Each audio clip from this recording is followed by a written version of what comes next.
நமஸ்காரம். அஸ்மத் சர்வகுருப்யோ நமஹ.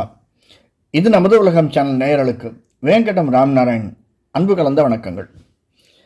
என்றென்றும் ஏற்றத்தை எண்ணிக்கொண்டிருக்கும் மேஷராசி அன்பர்களே, எதிர்வரக்கூடிய கார்த்திகை மாதம் நமக்கு எப்படி இருக்கும்?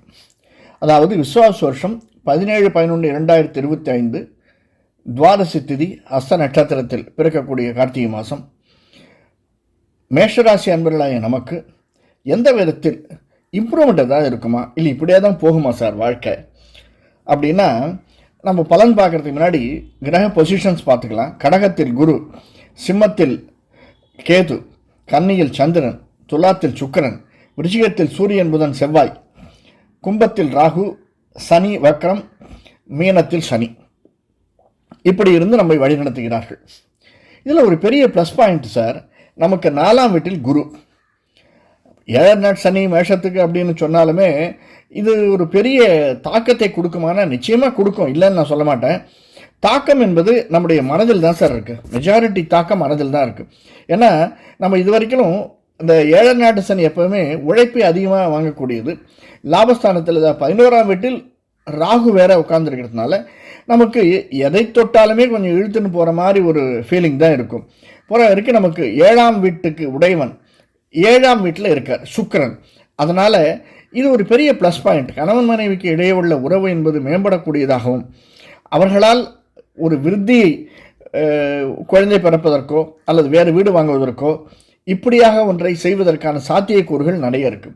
நம்முடைய 10வது வீட்டை சனியனுடைய வீடாக இருந்தாலும் குருவனுடைய 7ஆம் பார்வையாக பார்க்கறதுனால பிஸ்னஸ் அப்படிங்கிற சந்தர்ப்பங்களில் பிஸ்னஸ் நல்ல இம்ப்ரூவ்மெண்ட் இருக்கும் அப்படிங்கிறது சந்தேகமே இல்லை சார். பிஸ்னஸில் கொஞ்சம் உழைப்பு அதிகமாக இருக்கும், எல்லா விதமான பிஸ்னஸும் இம்ப்ரூவ்மெண்ட் இருக்கும். ஆனால் நண்பர்களுக்கிடையே 11ஆம் இடத்தில் ராகு இருப்பதும் 12ஆம் இடத்தில் சனி இருப்பதும் அதில் போராருக்கு 5ஆம் இடத்தில் கேது இருப்பதும் சில சங்கடங்களை ஒரு மல்டி குரோர் பிஸ்னஸ் அல்லது பார்ட்னர்ஷிப் பிஸ்னஸ் இந்த மாதிரி இருந்ததுன்னா சில சங்கடங்களை கொடுக்கக்கூடியதாக இருக்கும். 8ஆம் இடத்துல செவ்வாய் தன்னுடைய சொந்த வீட்டில் உட்கார்ந்து இருக்கிறதுனாலையும் அது நமக்கு சாத்தியமாகிறது. இதே மாதிரி 7ஆம் வீட்டில் இருக்கக்கூடிய சுக்கிரன் நம்முடைய லக்னத்தை பார்க்கறதுனால, மேஷராசியை பார்க்கறதுனால, ஒரு சின்னத்திரை பெரிய திரையில் இருப்பவர்கள், இயல் இசை நாடகம் இப்படியாக கலைத்துறையில் இருப்பவர்களுக்கு இந்த மாதம் நல்லதொரு மாதமாகத்தான் அமையும். போன மாதத்தை விட இந்த மாதம் மேன்மையை தரக்கூடிய மாதமாக, பணம் புரளக்கூடிய மாதமாக அமைந்திருக்கிறது. நமக்கு ரியல் எஸ்டேட் பிஸ்னஸ் அல்லது கன்ஸ்ட்ரக்ஷன் பிஸ்னஸ் கொஞ்சம் சுணக்கமாக இருக்கிறது தான் சான்சஸ் இருக்குது. அந்த பிஸ்னஸ்லாம் கொஞ்சம் சுணக்கமாக இருக்கும். அதே மாதிரி சிறு குறு தொழில் வியாபாரிகளுக்கும் இந்த மாதம் அவ்வளவாக சொல்லிக்கொள்ளுமாக இல்லை. கார்த்திகை மாதம் மேஷராசி அன்பர்களுக்கு, சிறு குறு தொழில் வியாபாரிகளுக்கு கொஞ்சம் நாம் எடுத்தெல்லாம் போன மாதம் கொஞ்சம் மேன்மையாக இருக்குது. வரக்கூடிய மாதம் மார்கழி தை மாதங்கள் மிக மிக அருமையாக இருக்கக்கூடிய மாதங்களாக இருக்கும். இந்த மாதத்தில் நமக்கு தெரியாமலேயே நம்ம பின்னாடி யாராவது ஒத்தி வைக்கிறதான சாத்தியக்கூறுகள் இருக்குது. அதே மாதிரி ஒரு கார்ப்பரேட்டில் ஒர்க் பண்ணுறோம், பெரிய கம்பெனியில் அல்லது பெரிய இடத்துல ஒர்க் பண்ணுறோம், நம்ம ஒரு புது ப்ராஜெக்டை ஒருத்தரை போய் பார்க்கணும் அப்படின்னா தடைகள் நிறைய வருவதற்கு சாத்தியக்கூறுகள் இருக்குது. பணம் செலவழிப்பதற்கான சாத்தியக்கூறுகள் இருக்குது. அதாவது உடல் உபாதைகள் வருவதற்கான சாத்தியக்கூறுகள் இருக்குது. 12ஆம் இடத்தில் சனி இருப்பதாலும் அதை குருவால் பார்க்கப்படுவதாலும், அந்த சனி நமக்கு 7 நாட்டு சனி தான். அதனால் சின்ன உபாதைகள் தரக்கூடியதாக ஒரு விஷயம் சொல்லணும் அப்படின்னா ராதர் கொஞ்சம் பெரிய உபாதைகளே வருவதற்கான சாத்தியக்கூறுகள் இருக்குது. இதை நாம் எப்படி சமாளிப்பது? இப்போது இந்த மாதம் கார்த்திகை மாதம், கார்த்திகை 15ஆம் தேதி, கார்த்திகை 15ஆம் தேதி கைசிகை ஏகாதசி வருகிறது. 17ஆம் தேதி தீபம், கார்த்திகை தீபம் 17ஆம் தேதி மலை தீபமாகவும், 18ஆம் தேதி சர்வ ஆலய தீபமாகவும், எல்லா இடத்திலும் ஏற்றக்கூடிய தீபம் வைகானச தீபமாகவும் வருகிறது. 19ஆம் தேதி பஞ்சராத்திரி தீபம். இப்படியாக தீபம் வரக்கூடியதான் வாழ்க்கையில் ஒளி ஏற்றக்கூடிய மாதமாகவும் இது அமைந்திருக்கிறது. ஆனால் நாம தான் அதை முன்னெடுத்து செல்லணும் சார். நம்முடைய இஷ்ட தெய்வ குலதெய்வ வழிபாடு நிச்சயமாக அது வேணும்.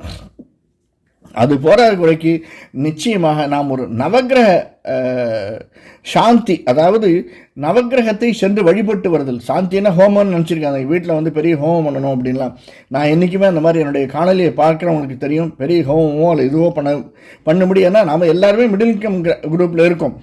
பெரிய பெரிய ஆளுங்களாக இருந்தால் அவங்க பண்ணிடலாம். நம்மளால் ஒரு 10,000 ரூபா செலவழிக்கிறதுங்கிறதே பெரிய விஷயம்தான். அதனால் அந்த ஹோமம்லாம் வேண்டாம். நமக்கு நவக்கிரக சாந்தி, நவக்கிரகத்தை சென்று வழிபட்டு வருதல் அப்படிங்கிறது சனிக்கிழமைகளில், ஞாயிற்றுக்கிழமைகள் ஈவினிங் 7 to 8 போய் ரெகுலராக போயிட்டு வந்தாலே போகிறோம் சார். போய் வழிபட்டு வந்தாலே ஒரு பெரிய ஏற்றம் நம்முடைய வாழ்க்கையில் நிச்சயமாக அந்த 5 வாரங்களில் நமக்கு ஒரு பெரிய மாற்றமும் ஏற்றமும் தெரியும் என்பது சிறிதும் சந்தேகம் இல்லை. டீட்டெயிலாக வேறு காணொலியில் பார்ப்போம். அடுத்தடுத்த காணொலிகள் நமக்கு 2026 வருஷப்பிறப்பு வருது, அடுத்து தை வருஷப்பிறப்பு. இப்படியாக நம்முடைய காணொலி இது வரைக்கும் யாராவது சப்ஸ்கிரைப் பண்ணலன்னா சப்ஸ்கிரைப் பண்ணிக்கோங்க, பெல் பட்டன் அழுத்துங்க, பிடிச்சிருந்தா மற்றவங்களுக்கு ஷேர் பண்ணுங்கள். மீண்டும் சந்திப்போம். நன்றி, வணக்கம்.